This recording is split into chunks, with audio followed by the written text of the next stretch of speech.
Hi, I'm Terrell Turner, the host of the Business Talk Library. And today we have a great guest on from Vicinity Capital. And what I love about what they're doing is finding a way to rewrite how capital distribution and how, equity is flowing to local businesses. So I wanted to bring on the two founders of this awesome company and let them tell their story to talk a little bit about, the awesome projects that they have going on in the Carolinas. So welcome to the show, John and Josh. How are you guys doing? Doing great, Terrell. Nice to be here. Thanks for having us. Yes, thanks for having us on. Absolutely, absolutely. So let's start off with, what were your backgrounds and kind of how did you guys get into, this type of business? John and I have actually worked together, known each other for over a decade now, and so have learned a little bit about how we work and the different perspectives we bring to business. So I like to describe John as sort of the trailblazing entrepreneur. He's the guy that just kind of rolls up his sleeves, jumps in, and helps drive things forward. My experience set is largely focused in technology and finance. So we work together at one business in the education space for most of our time together. John owned that with a business partner. I served as the CFO. And so my focus has always been how can I apply strong technical acumen to driving technology and finance as support systems for business. So it rolls really nicely into what we're doing with Vicinity, and was really the foundation for John and I deciding to jump into this together. No, I guess when it came down to, just entrepreneurship and just what you guys do, I mean, has that been something that's just been a fabric of each of your individual lives? Or I guess, how'd you guys kind of go down that route versus just going the typical corporate route that a lot of people go? It's a little different for the two of us. So I'll let John talk about his. He might he's done a variety of different things where mine's a little bit more, this is different. I think, Terrell, I think mine is just, I'm probably a bad employee, and I kind of, I can stick with something, I can focus, but at the same time, there's lots of questions, and I think I'm just independent. So it ends up making it difficult to just take a normal path. I did graduate college. I got a job. I think my father went to college. Outside of that, there wasn't a lot of university education in my, I think, extended family. So I was like, okay, well, this is just what you're supposed to do. Did that, figured it out, went, got a job. And I think I just became restless at that point in time and had tried and failed at a number of things during that process. So I think there's a restlessness probably, but also an inquisitiveness that is how do things work, and why do things work the way they do, and how could they work better? And you, next thing you know, you're tripping up on some aspect of the market that you think, well, gosh, there's a gap there, and you go after it. At the same time, like Josh mentioned, it was with one business for a number of years. So there's also, I personally find joy in also growing something over time, and that takes time to do it right. You have to stick with something for a while. So I can appreciate both those worlds. Gotcha. Yeah, for me, I'm just a little younger than John, but most of my experience was at that one organization that we were at together, which for me was really fun because there was always new things to learn. It was effectively one company, but felt like three businesses over the course of about 10 years, just with iterating forward and figuring out how to grow. So over that whole time, it grew from single state entity to about 38 states across the country. The products and services that we were offering changed. My education in business and in how to deploy finance and technology solutions grew. We entered merger and acquisition world. So for me, it was always learning and always growing. And so I was pretty happy doing that for a long time until got to a place where it was larger. It was just a different type of organization. And I think ultimately taking that and applying it to something that you can build and grow and continue that learning process to, which is what Vicinity represents, was was really my first jump from taking that experience and then doing something from basically ground up. No, one of the things I'm curious about, because a lot of entrepreneurs kind of have a challenge with really figuring out what's their niche. Because, when it comes down to, starting a business, there's always so many different directions that you can take it. But when I was reading up on, the profile that you guys put on LinkedIn about, connecting, local capital with local businesses, what was it about that really sparked the interest for you guys to focus on that? I think, Terrell, part of it, you can discover a niche at the margin when you're in a business and sort of understand a tweak, and you go after it and expand that niche.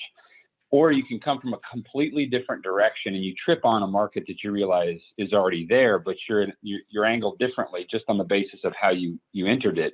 And so I think some of that's the story with Vicinity. I had exited the business Josh was referring to. I was actually in Birmingham, Alabama, and I was going to press pause. I've got a family, and I was serving with a local nonprofit there that I had a heart for, and ended up had to scratch the business itch. We started a business in Nashville, and we grew that business. It was successful, and we actually created a franchise play out of that. We simultaneously did the proof of concept and did all the work we needed to do for the franchisor. But it was in that process of a sale of one of those franchises that we realized what it takes. In that case, it was a pretty big price tag to jump into a franchise. And so you have to go, that business entrepreneur has to go and, pull the capital together around them. And there's a traditional process to going and doing that. And that scenario I'm referring to ended up very good. But it was sitting back and looking at that and saying, gosh, here's this individual that is younger, if you will, but still has good business experience, has a track record of their own. And they wanted to jump into business. Well, they had to pull the financial backing around them through this traditional process. Yet, in this case, all the money that they needed was actually already around them in their networks, or those that knew of, the local businesses and would have been excited about this business coming to town. So all of a sudden it was like, wow, just sitting there latent is this capital, but it's blocked out and it couldn't get in. So if this same person were to jump into business, tap into that local capital, one, it would be there. Two, I think it'd be there at a lower price. And three, those that, let's say a couple of hundred people invested in that business to get it off the ground locally, that couple of hundred people represents networks within the same region where they're actually serving customers. So they're going to bring themselves and their networks to bring them to bear on the business. So the acceleration and the productivity of that business in the beginning of that startup would have been that much more enhanced. So if you could get capital at a lower price, have trust relationships, built into it, and get brand ambassadors at the end of that story that actually provide an upward pressure on your revenue, it's like, wow, why isn't that? It seems like something so natural. So this, along with a number of other things, Josh and I simultaneously were looking at different dynamics going on with the democratization of finance, some of what I just explained, but also this new localism. So you see the renaissance of downtowns, whereas, shop local, eat local used to be kind of a niche, crunchy granola type feel to that world. It's now mainstream. People care about where they live. They want to support that. They want to keep more money circulating there. And so Josh and I, really we're digging into that and saying, wow, there's an outlier here. Everything's going local. Not that we live in a global world and we're thankful for it, but there's just a sentiment and a lot of resources coming back to supporting local, but also retaining talent and investing more where one lives. But the outlier there was the unaccredited investor base. So if you take just the upstate in South Carolina, where Josh and I live, there's $60 billion right now that sits in retirement plans, stocks, bonds, mutual funds. And almost all of that leaves the state. it cascades through algorithms, and people get their returns, and of course they might spend part of that locally, but nonetheless, all of that what I call excuse me, grassroots or unaccredited finance is aimed outside of where they live. And so we looked at that and said, well, gosh, why is that? Well, if you look into it, it's really it's the law. It's since 1934. That's with the SEC. That was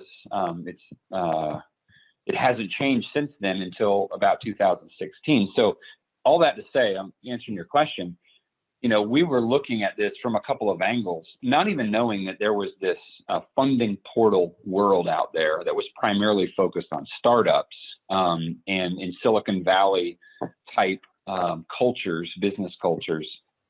We tripped up on that. And our angle, because we came in from a totally different direction, was, wow, it seems really intuitive to somehow remove barriers and help facilitate capital between local businesses that need growth capital and the people that would love to invest in them that live in that same vicinity. So that's how we kind of tripped up on it. And that niche came from just exploring questions as to what could be, why things weren't a certain way. And then boom, all of a sudden we're in this space where the space had, I guess by the time we jumped into it, it was a couple of years old. 2.5 years old. So if we were doing the same thing, we would be late. We're not. So that's where we started to carve out our niche. Wow. And I think that makes a lot of sense. I mean, even when you think about it from a practical standpoint of, when people locally, they're, when they're able to invest in the businesses locally, like you said, they're going to become brand ambassadors for what they invest in, because I can't count the number of people that I know that bought Apple stock, and they constantly talk about Apple and encourage people to buy. And part of it's because they own the stock and they've experienced. And I like, why can't that happen with local businesses? So I think that's amazing what you guys are doing. Yeah, I was saying, and it had been happening, since those laws, were implemented with the Securities and Exchange Act. They had been happening with the higher net worth individuals. The accredited investors had always had the ability to invest in businesses and other, types of ventures locally. And they did. Why would you do that? Well, because there's a trust base, and proximity matters as it has to do with, how well I know an area, people, et cetera.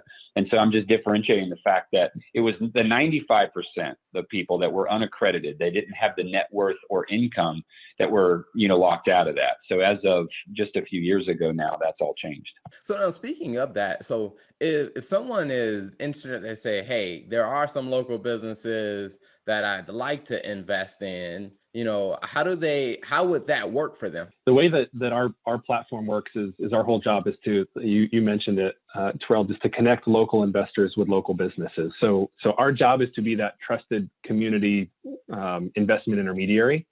And the easiest way to know about deals as they're going live, to be able to understand what you're investing in, how to even discern it, is we try to create a lot of content around investor education.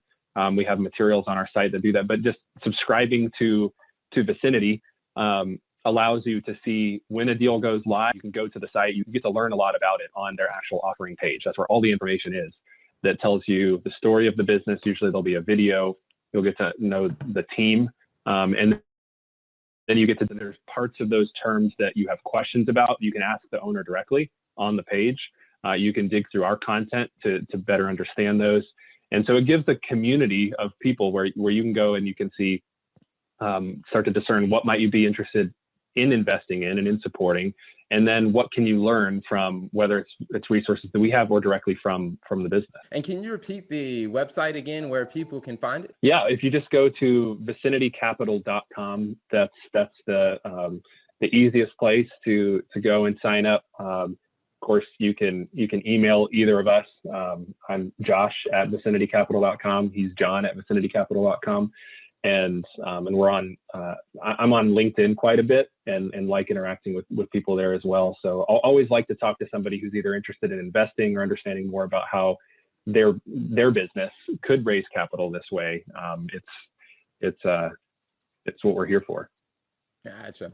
No, I guess with everything that's going on with COVID, have you seen more local businesses reach out to you guys to find out how they can get access to more capital? Or I guess have are local businesses still coming, aware of what Vicinity Capital is doing? Yeah, I think it's a really interesting time. I think there's many businesses we're talking to that have uncertainty, right? Trying to figure out exactly what they should do next. Do they want to be able? Do they want to take capital, and do they have a good plan for how they would use capital? There is an education piece here.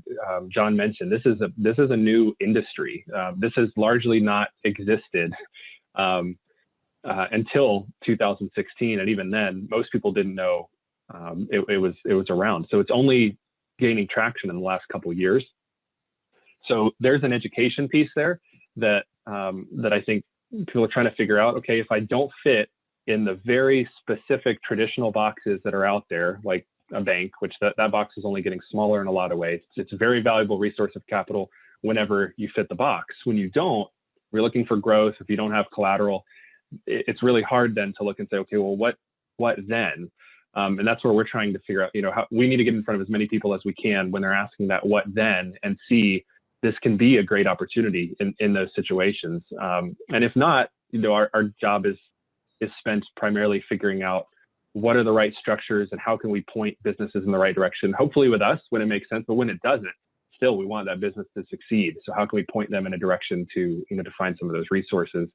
I think COVID has driven a lot of that, certainly the focus on local much higher. You realize how important your community is, the people around you, building resilience locally, all of that really matters in a tangible way. It's not just this feel-good thing. That actually is creating the place that you live and creating a strength around your community.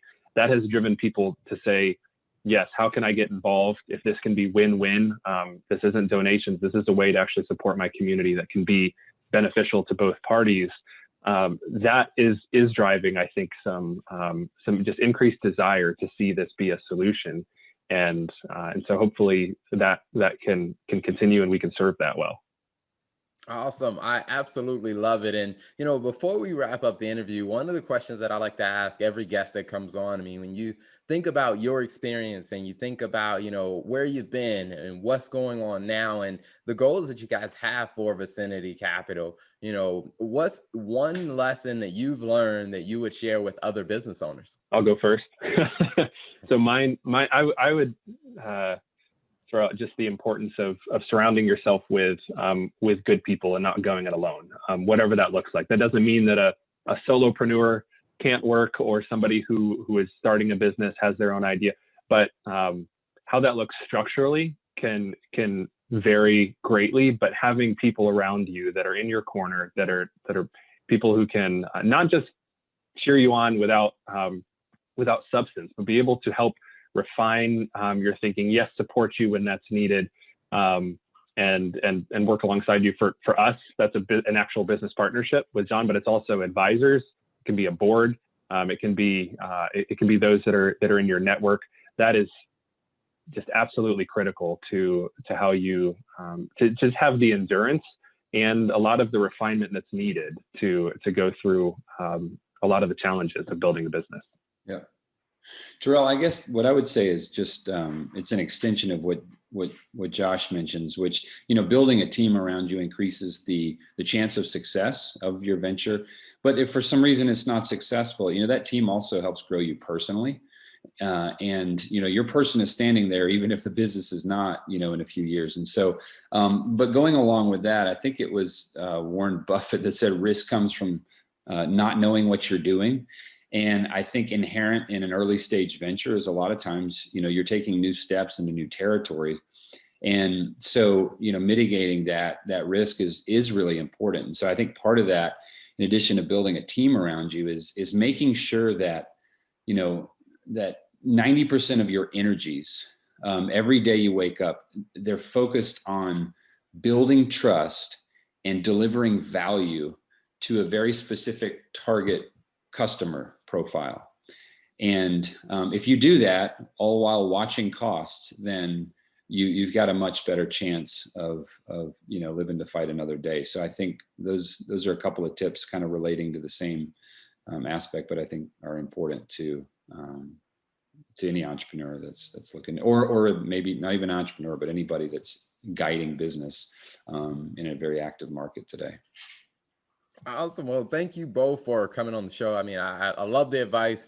I love what you guys are doing with, really focusing in on, like I said, the local businesses, and even approaching it from a different way of allowing the unaccredited investors to get involved with investing in their community for the win-wins that are out there. So John and Josh, thank you guys so much for coming on. And before we wrap up, can you guys repeat the website one more time for the audience? Yeah. Well, Terrell, thank you for having us on. And our website is vicinitycapital.com. And you can find most of what you need there, or look us up on LinkedIn. Thank you for tuning in to another episode of the Finance and Accounting Show. If you like what you heard, don't be selfish. Make sure you hit that subscribe button and then share this with a friend, because you know a business owner that could definitely use this insight. So be sure to hit that subscribe button, share it with a friend, and turn on the notification bell so you get all the updates when we release a new episode.